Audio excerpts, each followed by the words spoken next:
You go feel the vibe. Experience. You go feel the vibe.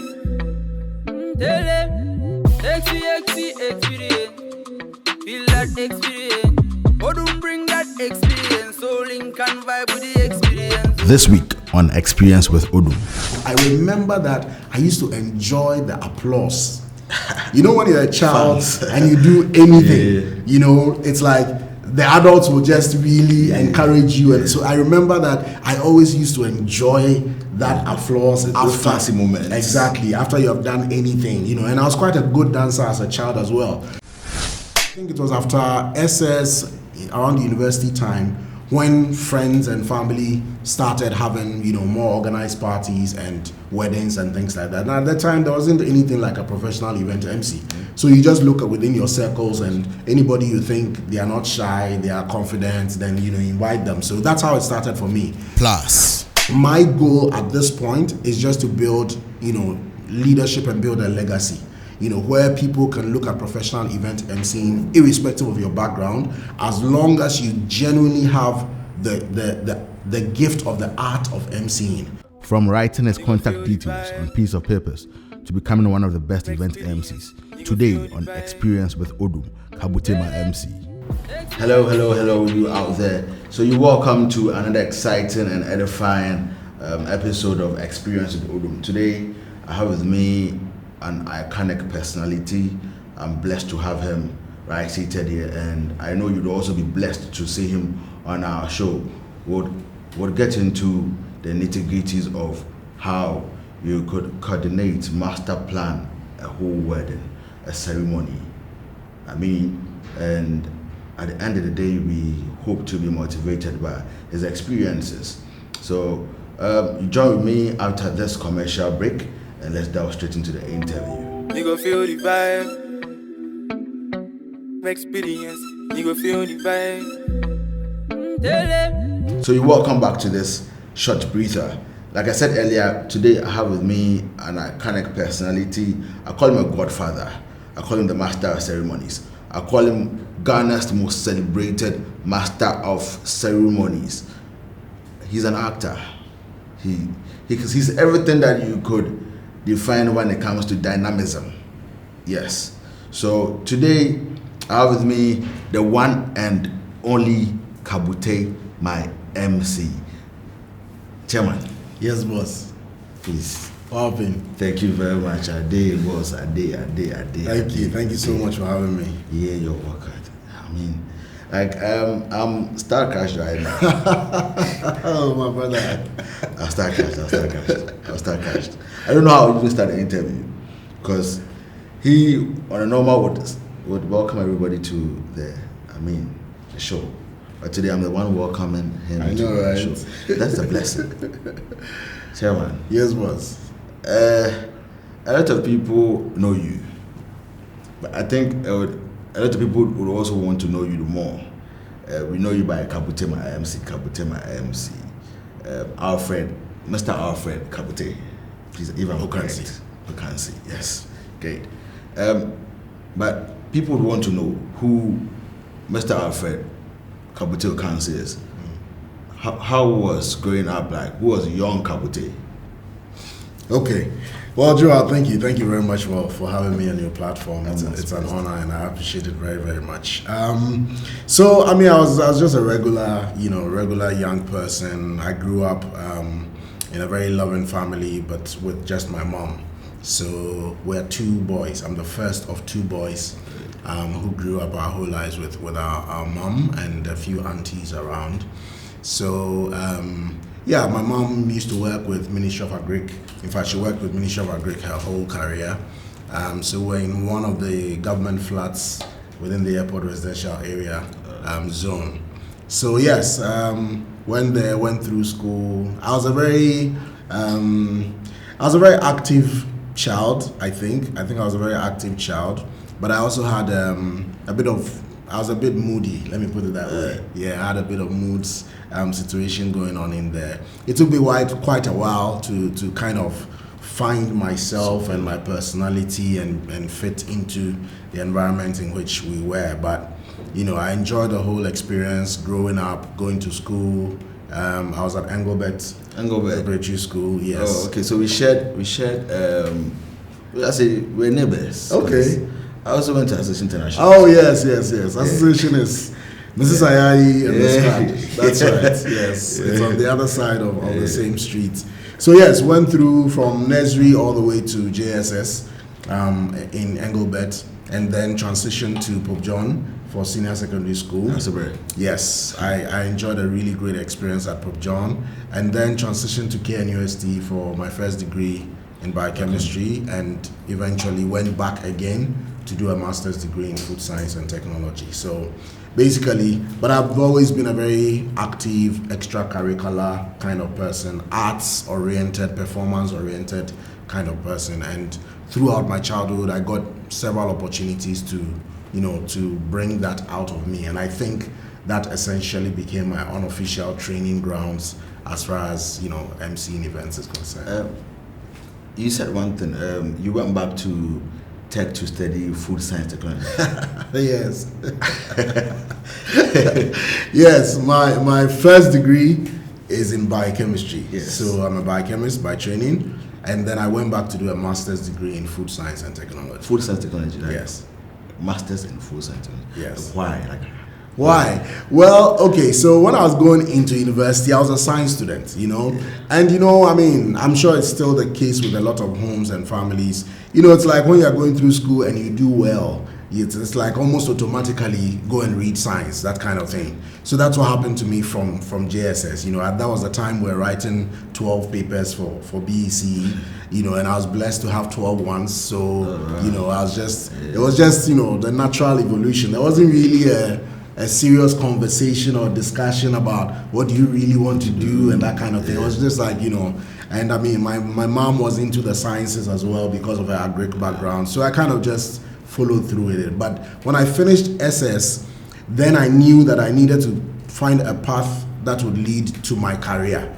And I wasn't really sure whether I wanted to go into medicine, pharmacy, agric, biological science, any of those. I wasn't too sure. So I went to Tech to make my own inquiries, and I discovered I had never heard of biochemistry before. And I discovered for the first time that biochemistry as a course kind of like sat in the middle of almost all the other science disciplines. So if you did biochemistry, when you finish, if you want to pursue medicine, you can still do it. If you want to pursue pharmacy or any of the other fields, you could do that. So that's what influenced my decision to do biochemistry. Then halfway through my biochemistry course, I realized I'm not a fan of hospitals. I didn't enjoy the hospital environment, so I knew that was off. But there are two sides to biochemistry. There's clinical biochemistry and there's food biochemistry. So since I knew I didn't want to find myself in a hospital, automatically, went to food. And food has been a good friend of my life. So so that's why I did biochemistry, but I focused on the food aspect of it. So when I finished that as well, after my national service, the natural evolution, transition was to specialize a bit more in food processing, food understanding what goes into formulating products, developing products, and etc. So yes, I went to pursue a master's in food science and technology. Yes. So, please, are you using the food science technology? Like I said, now you're speaking. Are you using it?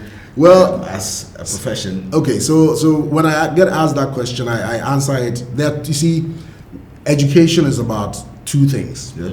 Education is about your career, but it's also about developing your mind to be a critical thinker, to provide solutions to life. Only that you have chosen to focus on a small aspect of life for the purposes of your career. So in terms of applying that as my career, no, I am not directly, okay, not directly.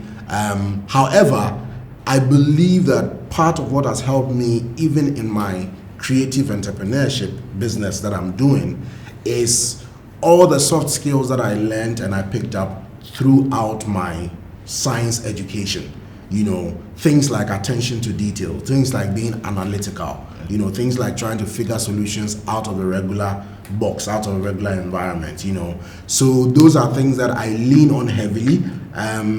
It's easy to say that, I'm not doing anything with my degrees, but I honestly believe that those things have really helped to shape my mind and my orientation, which I bring to my talents, in the craft as a professional event MC. Yes. Right. So in all this, it's all about expanding the horizon of the mind. Absolutely. Absolutely. And it happens in every field and every area of life. I have just been blessed that even though I was trained in a science background, life somehow gave me the opportunity to still find my graft, my gift, and to have the opportunity to pursue it. I always tell people the shift today, when I look back, it looks like, like a 90-degree shift, from what I studied. But at every point when I had to make the decision, it was very natural for me. It was very, very natural for me. I felt comfortable. I felt happy. I felt excited about the opportunity that I was pursuing. So much so that I didn't mentally see it so much like I was leaving. You understand me? But it is after some time when somebody draws your attention, or you pick your CV at some point, and then you realize, and then at a point it's like, completely off. But I honestly think, what's the purpose of life? I think number one, everybody must find fulfillment in themselves through whatever it is that they do. That's number one, primary as far as I'm concerned. And then number two, whatever it is they are doing should impact lives. Should create value in the lives and in the minds of people. And I think I got the blessing to be able to find that and to pursue it, even though it kind of came about by accident, but it has really become a blessing for me. MC Kabutey, I've seen you in so many interviews where you talk about how you started MC. Yeah. You went to a family, three consecutive weddings, yes, where you found the MCs to be boring. That's right. So you decided to pick up the job. That's right. Before picking up that job, was it something that you were doing? Mostly you'll be doing MCing maybe in church or small friend parties. Back in school would do something. Was it like that for you? So it was never like that for me in terms of focusing on MCing by itself. But like I mentioned, throughout my childhood, at different levels of my education, I got the chance to participate in extracurricular activities. So when I was in primary JSS, I used to do a lot of, poetry and cultural dancing, And then when I went into, JSS, I joined the what do you call it? I joined the debating, environment. When I went into SS, I joined the school choir. I played field hockey. In fact, I played hockey all the way to the national youth team. But I just, at a point, you had to decide whether you were pursuing your school or so. That's why I dropped that. And then when I went into university, that's when I discovered my love for theater, as well. So through those circumstances, when I was growing up, whenever there's maybe Children's Day at church, they would invite you, come and say an opening prayer, come and introduce somebody, that kind of thing, So without it being a conscious training, it's made me comfortable in front of an audience. Okay, that was number one. And number two, I wasn't mentally focused on it at the time, but today when I look back, I remember that I used to enjoy the applause.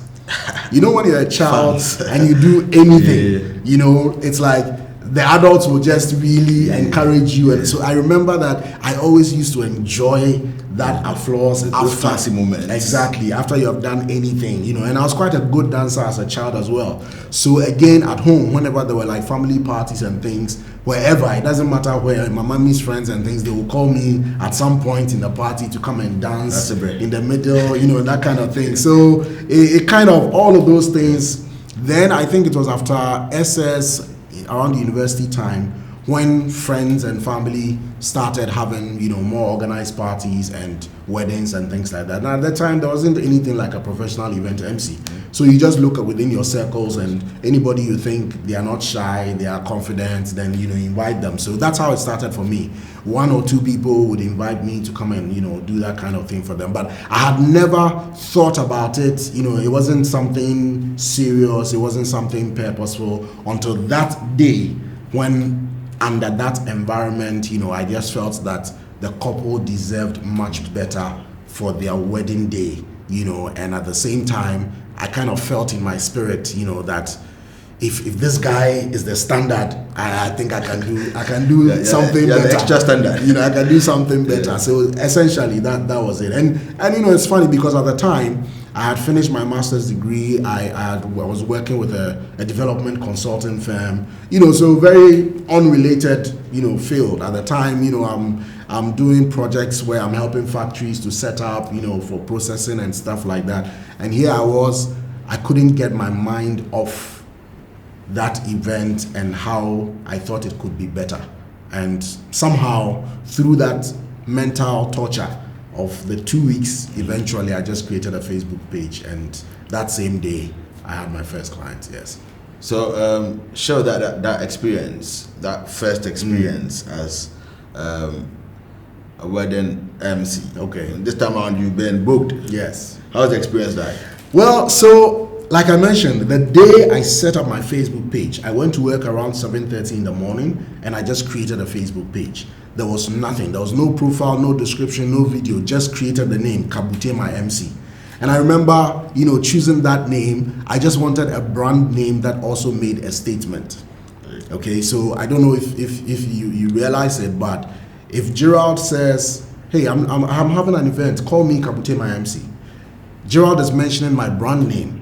But in English sentence, Gerald has also said, "Call me Kabutey My MC. Gerald's MC." Do you understand? So that was just the mindset behind it. I remember, you know, I had a good laugh of excitement, and I just created, and I went back to work.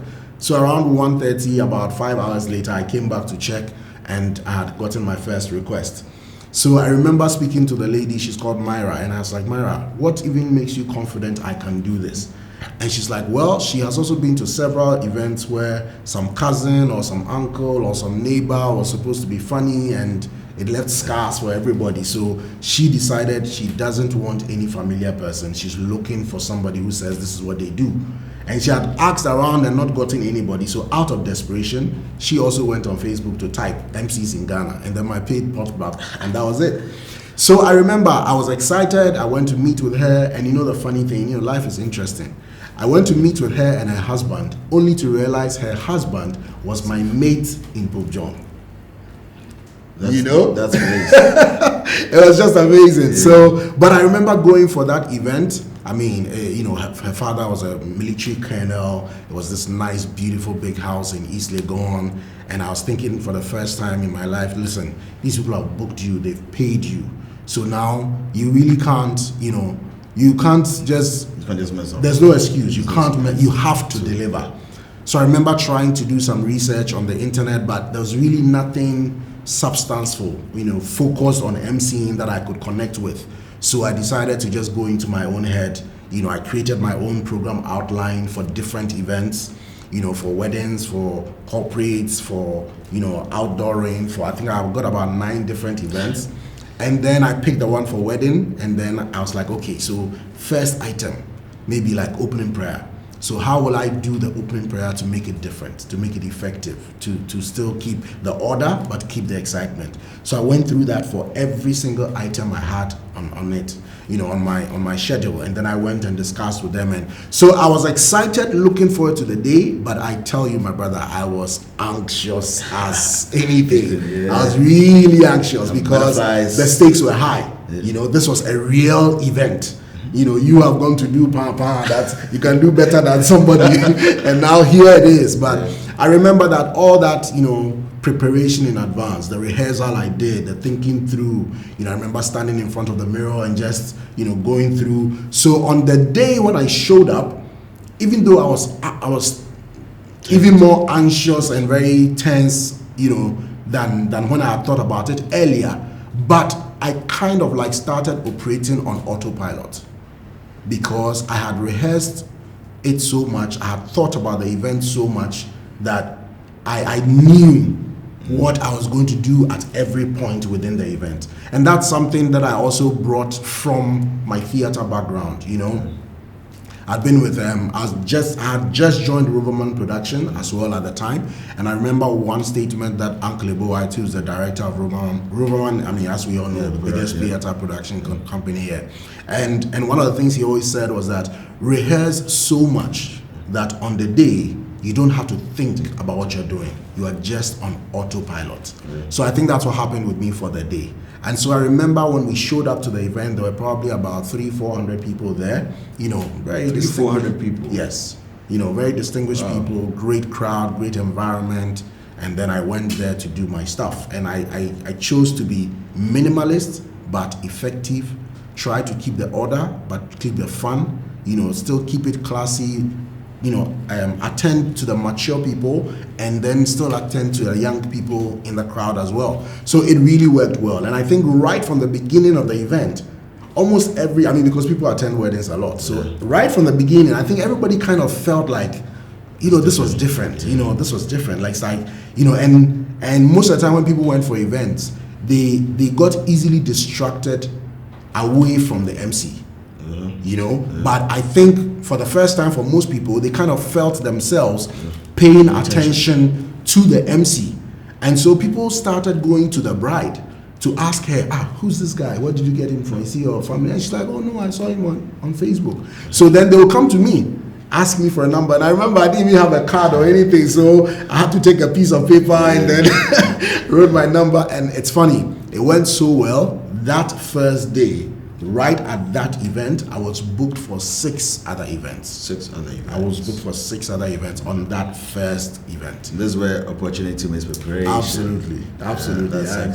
I agree. Yes. Good. One would say that having gone through this phase of MCing, having to realize that you didn't have any, you went on the internet, you didn't see anything whatsoever.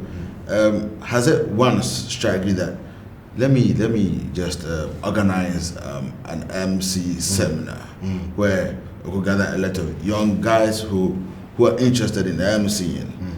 We show them the nitty-gritties, how you need to approach your audience, how you need to start your event. Is it necessary? Is it compulsory that you create jokes, laughter? It's because it's not everybody who's a comedian. So is it necessary? How do you go by it if you are not a comedian? How do you create your jokes and all that?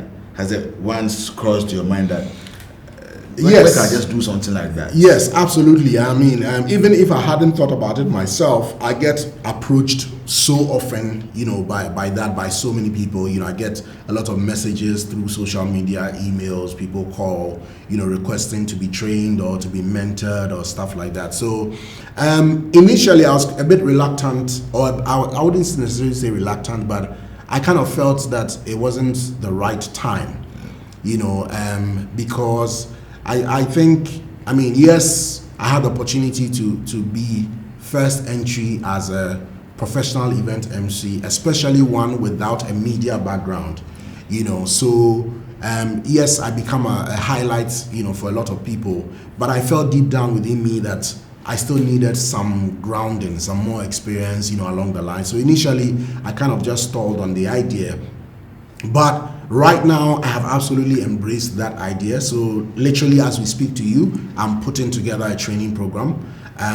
But I didn't want it to be something that would be like, you know, people would just come to get a certificate and go away. Because, you know, if you come and I give you a certificate, it doesn't guarantee that you will be an excellent MC on somebody's event or that a client will actually engage you. And that's not the kind of impact I want.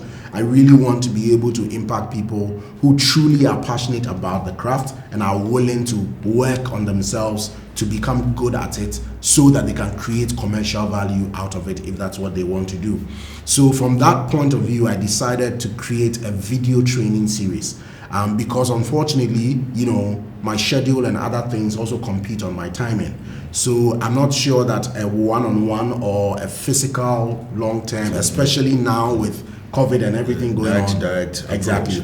And I also realized that I also am blessed with quite some attention from outside of the country. So especially across Africa. So I just thought, okay, then it would be great to have a virtual platform with a video training series so that it is practical, it is interactive, it is engaging, and then at the same time, it's accessible, borderless, you know, to anybody anywhere else in the world. So that's what I'm focused on developing right now, and I'm sure in the next, you know, few weeks, it should be ready to launch. Take flight. It'll be nice. It'll be nice. Yes.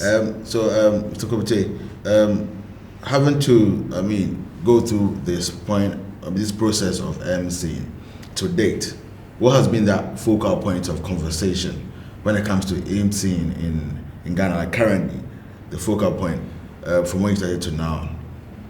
Well, I mean, I think when I started, people are excited about it. People are excited about it because they hadn't seen it. They hadn't, nobody had branded themselves as a professional event MC, who comes in for that specific job.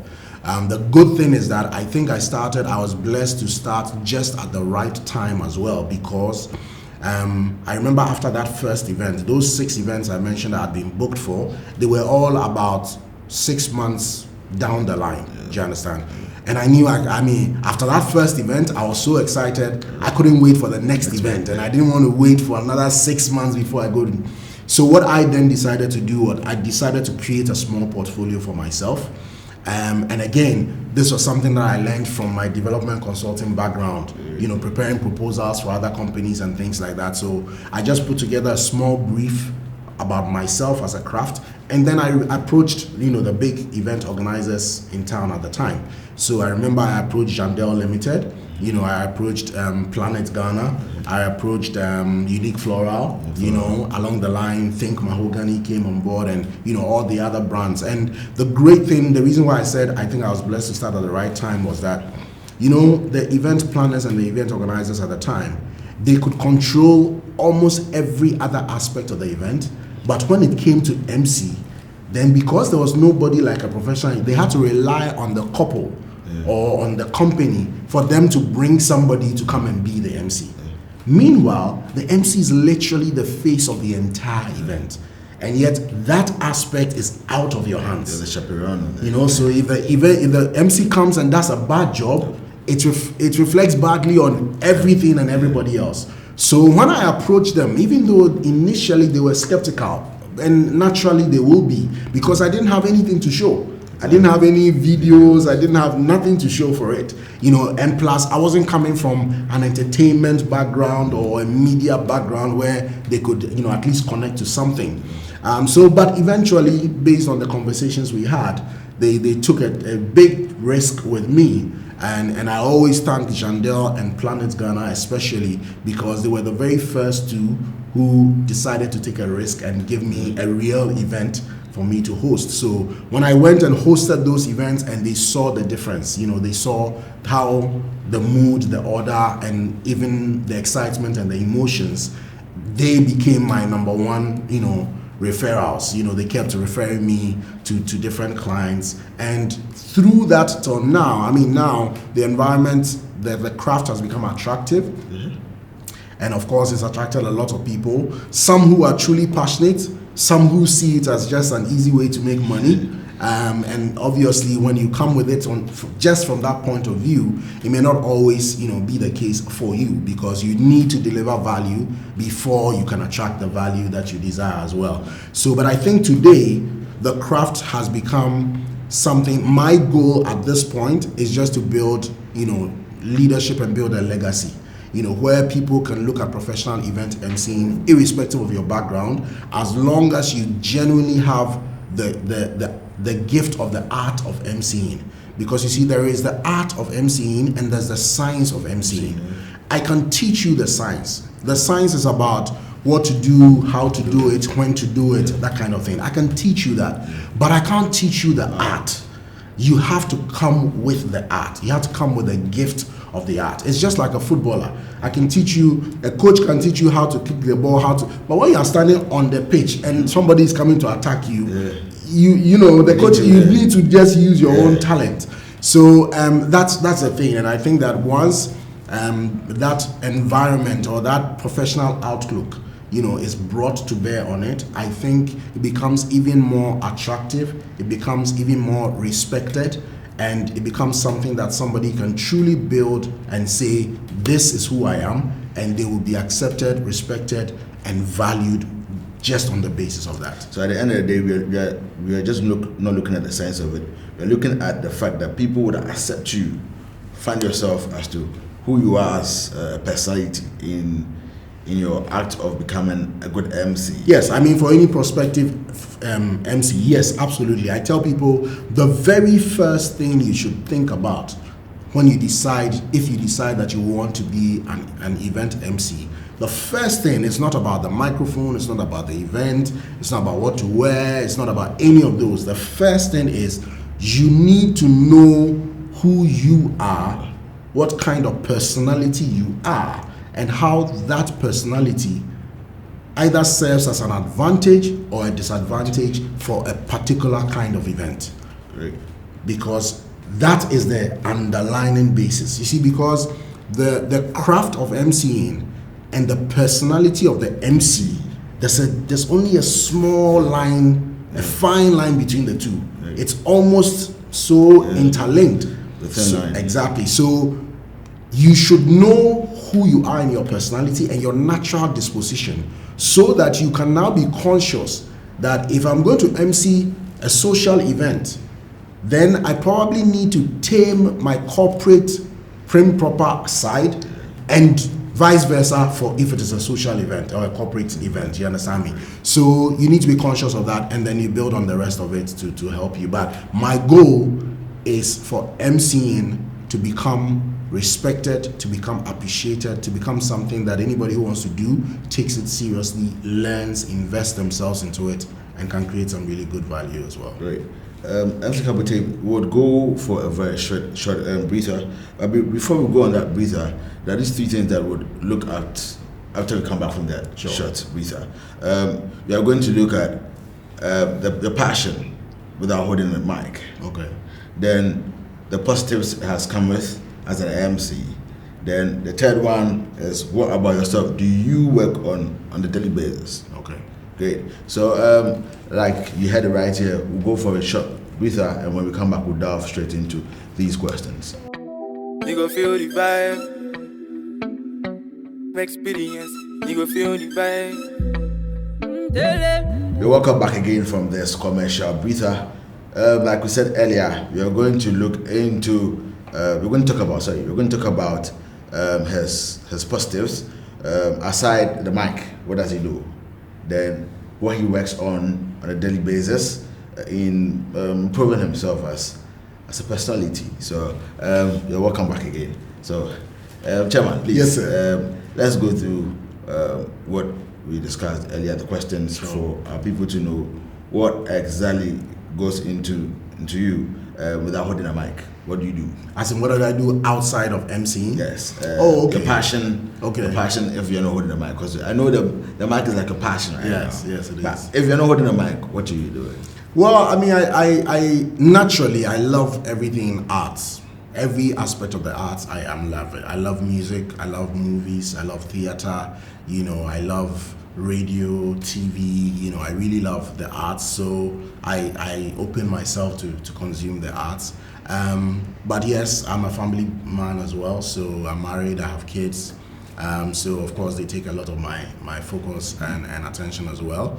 And when you have a family, you have kids, and as you're growing as a young person, you have responsibility, so you need to create value in other places. So I do quite a bit of entrepreneurship as well. I have a few other business interests that also takes my attention. And interestingly, in recent times, I've kind of gone back to my training a little bit. So I have a product that I have just released we have just released onto the market. As a team, we have just released a product called Palmy. You can check it out. It's the first 100% natural palm wine bottled that's on the market right now. So that's something that I'm drink plenty something that I'm silently behind. But yes, I love and I'm interested in entrepreneurship and in multiple streams of income. So yes, basically for the long time I was obviously with Roverman Productions as well as a cast member and also as head of business development.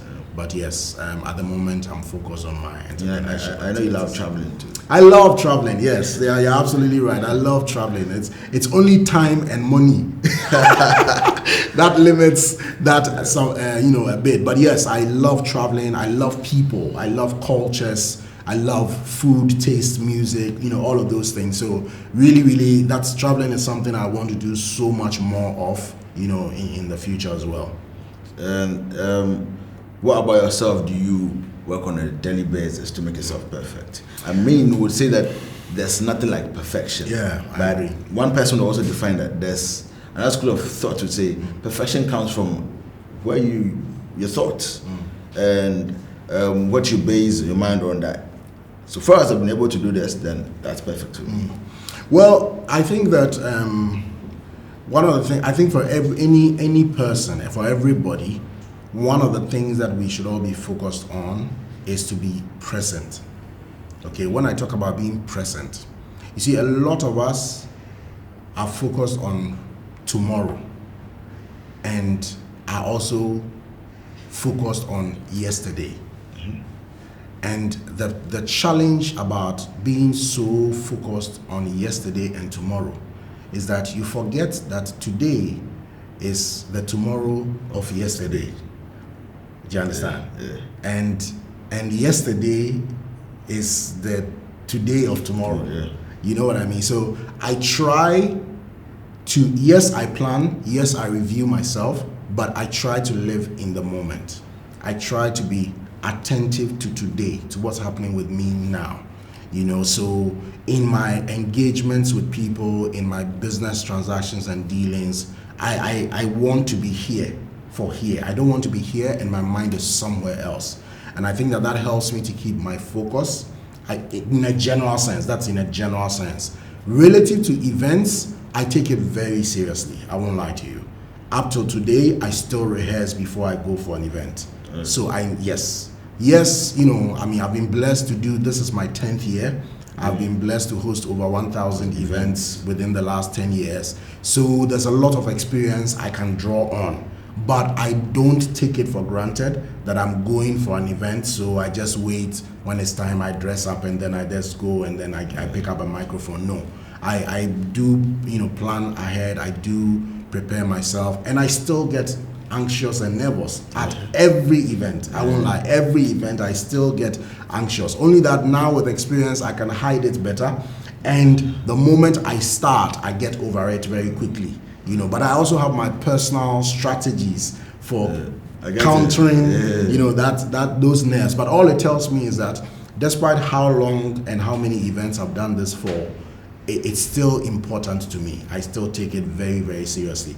Because you see, a particular event may just be my next event, but it is the once in a lifetime event for the host. If it is a company, it is an important event for them. They don't have the chance to rewrite that script. So I literally have to go deliver my best. And now that you have, the background that everybody knows now the expectation is also much higher. And you definitely have to, exceed that in the minds of people. So I'm focused on that. Going into event, everybody knows you. So the moment you get into it, everybody knows that. Okay, I know, right? My MC is here. So, the interesting thing is like when I'm arriving at the event, or when the guests, most of the time I arrive before the guests, but when the guests arrive and maybe in the foyer area or something, people see me and like, oh, Kabutey is here. Oh, then if Kabutey is here, then so it already just elevates it. But it comes with a job, and I embrace it, and I try to deliver as well. So So even at this point where you even get to MCs, and the euphoria is heightened and all of that. Do you encounter any form of challenges? There are a lot of positives to it, but then do you encounter any challenges to a lot of these things? Well, I've tried to have a mindset that helps me not to really to counter some of the things that would have been challenges. So I think number one is me, myself. The number one is me being ready, me being focused, me still being able to deliver a great event for that specific event, you understand? And not just a generic, output. That's number one. Number two is just about managing relationships, because executing an event literally takes a whole team, of people that you're working with, other professionals, family members. If it's a company, you are dealing with different managers in different, aspects of the business, and then they have their objectives they want to meet for the event. They have exactly what they want to achieve. So the key thing is also about managing the relationships, building a good relationship system, so that, I see events as a relay. As a 4x100, kind of relay. So, the venue is where it all starts. The venue picks up the baton, they make the place available, then they hand over the baton to the decor person, and they come and do their setup. Then they hand over the baton to the DJ who add the sound and all of that. And eventually, after everybody has done everything, they now hand over the baton to the MC to now run us to the finish line. And so to have a mindset that even though you are the face of the event, there's really a whole body of people behind you. And so I try to focus on not making it myself, because I'm already visible, because I am the MC, I'm the one with the microphone. But I'm delivering on behalf of the entire production team, I'm delivering on behalf of the event organizer planner, and most importantly, I'm delivering on behalf of the event host or the company. And so, the important thing is to focus and to deliver value for these three categories of people. Great. Kabutey My MC, I see anytime you MC, I see a lot of people laugh all the time. It's either you're dancing, you're saying something. 3 words. What are some of those words that you say that could get everybody? And there's a song that you did. You spoke of, is it about breast or something like that? I don't know. Oh no. Okay. I know the one you're talking about. So let me address that. So number one, I'm not a comedian. All right, I am not a comedian. So I tell people I don't do comedy. I don't come to an event necessarily with the mind of making people laugh. I come to an event with the mind of making people comfortable, and for the event to evolve in order, but also to create moments of emotional connection. Okay, so when you do these things right, people will naturally be themselves more. And when they are themselves, one of the things people do naturally when they are comfortable is to laugh. Because you see, they already have the connections around them on the table. Somebody is sitting with their spouse, they are sitting with a cousin, an uncle, so and their whole environment is celebratory in itself. Okay, so it is when the MC loses these, emotional nuances, then rather they take away from the audience ability to enjoy laughter. So I don't do comedy, but I do what I call situational humor. Okay, so I'm not the kind of guy who will come and tell a story or come and pick a joke and stuff like that. It's not my gift. Some people, it's their gift. If it's your gift, no problem, but it's not my gift, so I don't want to go there. So I only do situational humor as the event is going on, because I've also learned with experience that somebody can only laugh on 2 conditions. One, they must be able to relate to what you are saying. If they can't relate to it, they cannot laugh. And number 2, they have to recognize it. You see, I'll give an example. Sometimes you watch some of the biggest comedians in the world, maybe from the US or something, and they are doing a show. And in the auditorium, everybody is laughing. But you and I watching it here in Ghana, we are like, but what did the guy just say? I know, right? It's because you didn't recognize what he said and you couldn't relate to it. So what I do is that as the event is going on, I try and find things, because we are all here. So things that we can all relate to, things that we can all recognize. A witty comment here, something here that will break a smile. Sometimes I will sing a song, sometimes I will dance. I don't dance as much now in performance mode. When I started, I used to dance a lot in performance mode. But that particular video you're talking about, it had nothing to do with MCing. I know. It was actually a promotional video we did for one of our theater production plays. Okay. Yes, but it has gone. I like that viral, song. it's okay, don't sing it.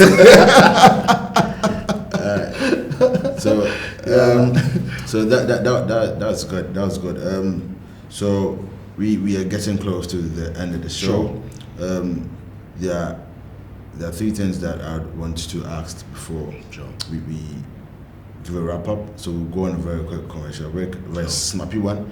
Then when we're back, we'll delve into that. Those questions here. You go feel the vibe. Experience. You go feel the vibe.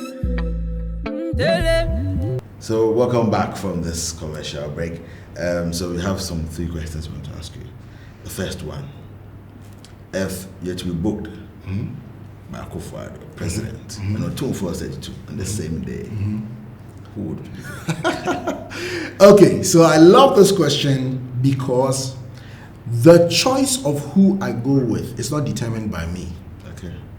It's determined by which of them contacts me first. So I tell people this: I don't choose my clients. It is my clients who choose me. So at the time the client comes to me, if that date is open and is not committed, as long as I can agree, you can agree to my terms, it's booked for you. So obviously, two people can never call you at the exact same moment. You understand? Okay, so I don't decide that, oh, this one is bigger, this one is smaller, or this is more, so I'm going. No. It is simply about the date and about the availability of the date. Once the date is available and you are the first to book me and we agree on terms, the date is committed to you. So talk to Akufo-Addo and Odum and whoever calls me first, I'm good to go. I'm good to go. And the second one will be, who's your all-weather co-MC? Co-MCing. So, to be very, very honest, I've done co-MCing with quite a number of people. It can be a challenging thing, I won't lie to you. It can be a challenging thing because it is two completely different personalities, two different orientations, that are coming to. And sometimes when you don't find the right sync or fit, then it kind of affects the event out there. But I've done some great events with I've done some great events with Anita Eskin. I mean, she's somebody I really look up to. She's very calm, collected, and in that particular case, it was also a francophone and anglophone mix, and she's fluent in French. So that was beautiful. We really complemented each other quite well. I've done an event also with Bella Mundi as well. I mean, Bella is always charming, and she's really very confident and very smooth. Great on the on her output as well. So that also worked quite well. So I will adapt to anybody and everybody, but if I have the chance, I'd rather MC alone. Agree. So before we wrap up, the show is actually to motivate the youth, to send out a sign of peace, a sign of positivity to anybody watching.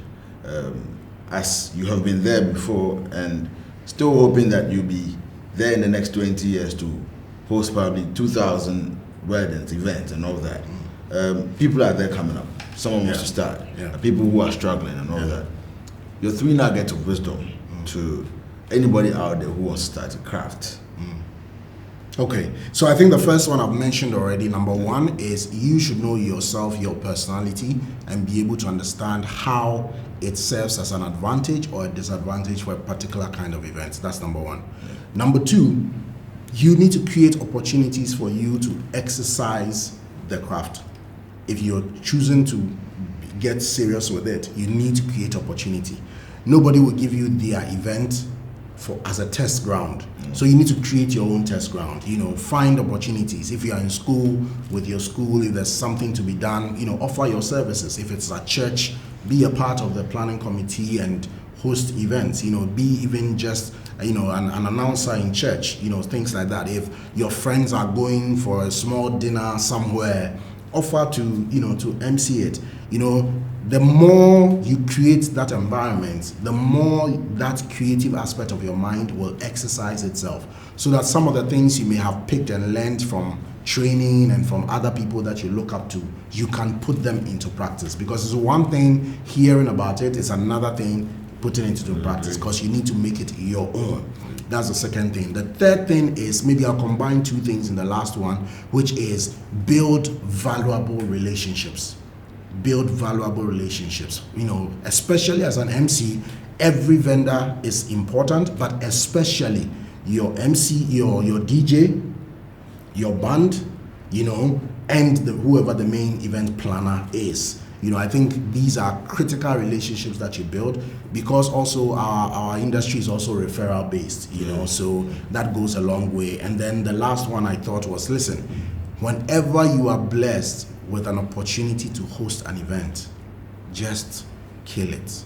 Just give it your absolute utmost best, because that will become the reference point that would get you some more opportunities. So thank you very much, Mr. Kabutey. I hope you enjoyed it. Before we sign off, MC Kabutey, today you're going to do the sign off. Before you sign off the show, I would want to give a bit of shout outs to Bello Couture for styling me. I'm looking dapper.